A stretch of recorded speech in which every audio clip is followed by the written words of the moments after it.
ഇവാഞ്ചലിയും അനുദിന സുവിശേഷ വിചിന്തനം. ഈശോ മിശിഹായ്ക്ക് സ്തുതിയായിരിക്കട്ടെ. വചനഭാഗം മത്തായി സുവിശേഷം 9-ാം അധ്യായം 27 മുതൽ 31 വരെയുള്ള ഭാഗം. യേശുവിന് അപരനോടുള്ള ദയയും കരുണയെ പറ്റിയുമാണ് സുവിശേഷം പ്രധാനമായി നമ്മളോട് പങ്കുവെക്കുന്നത്. 2 കുരുടന്മാർ അവനിലേക്ക് തിരിഞ്ഞ് ദാവീദിന്റെ പുത്ര എന്നിൽ കനിയണമേ എന്ന പ്രാർത്ഥനയോടെയാണ് സമീപിക്കുന്നത്. ഇവരുടെ ആശ്രയവും വിശ്വാസവും ദൈവത്തിൽ ആയിരുന്നു. ഇത് യേശുവിനെ അവരുടെ ആവശ്യം കേൾക്കുവാൻ പ്രേരിപ്പിച്ചു. ഇതിൽ ഒന്നാമതായി നാം ധ്യാനിക്കുന്നത് വിശ്വാസം മുഖ്യമാണ്. ഈ സുവിശേഷ ഭാഗത്തിൽ നാം കാണുന്നത് യേശു നിങ്ങൾ വിശ്വസിക്കുന്നത് പോലെ നിങ്ങൾക്ക് ഭവിക്കട്ടെ എന്ന് പറയുന്നുണ്ട്. ദൈവത്തിലുള്ള സത്യമായ വിശ്വാസം മാത്രമാണ് അത്ഭുതങ്ങൾക്ക് വഴിയൊരുക്കുന്നത്. പ്രിയമുള്ളവരെ, അങ്ങനെയെങ്കിൽ ഈ ആഗമന കാലത്തിൽ നാം അഭ്യസിക്കേണ്ട ഒന്നാമത്തെ കാര്യമെന്ന് പറയുന്നത് ക്രിസ്തുനാഥനിൽ അടിയുറച്ച് വിശ്വസിക്കുക. രണ്ടാമത് യേശുവിന്റെ ദയയെപ്പറ്റി നമുക്ക് ധ്യാനിക്കാം.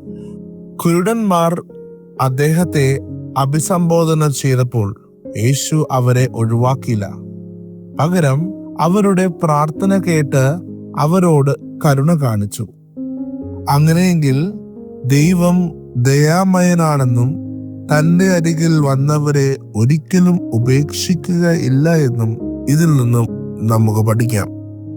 മൂന്നാമതായി മൗനവ്രതവും ദൈവകൃപയുടെ പരിമിതി ഇല്ലായ്മയും.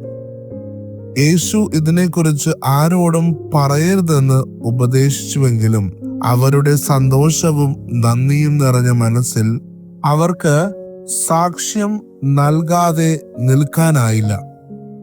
പ്രിയമുള്ളവരെ, നമ്മുടെ അനുഭവങ്ങളിലും ദൈവകൃപയുടെ കഥ പറയുവാൻ നമ്മളെ പ്രേരിപ്പിക്കണം. നാലാമതായി പ്രാർത്ഥനയുടെ ശക്തി സുവിശേഷം നമ്മളെ ഓർമ്മപ്പെടുത്തുന്നുണ്ട്. കുരുടന്മാർ ഒരുമിച്ച് ദൈവത്തെ അഭിസംബോധന ചെയ്തപ്പോൾ അവരുടെ പ്രാർത്ഥനയിലുള്ള ഒത്തൊരുമയും ആഴവും ദൈവം ശ്രദ്ധിച്ചു.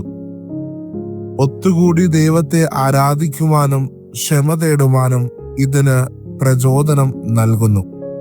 അങ്ങനെയെങ്കിൽ ഈ വചനഭാഗം നമ്മളെ പഠിപ്പിക്കുന്നത് ദൈവത്തെ നിരന്തരമായി തിരയുവാനും വിശ്വാസത്തിലൂടെ ജീവിക്കുവാനും ദൈവത്തിന്റെ സ്നേഹത്തെ അനുഭവിച്ച് മറ്റുള്ളവർക്ക് സാക്ഷ്യം നൽകുവാൻ തന്നെയാണ്. ദാവീദിന്റെ പുത്ര എന്നിൽ കനിയണമേ എന്ന പ്രാർത്ഥനയിലൂടെ അനുദിനം ക്രിസ്തുവിനെ അന്വേഷിക്കുവാനുള്ള ശക്തി നമ്മൾക്ക് ലഭിക്കുകയും ചെയ്യുമാറാകട്ടെ. ദൈവം നമ്മളെ സമൃദ്ധമായി അനുഗ്രഹിക്കട്ടെ.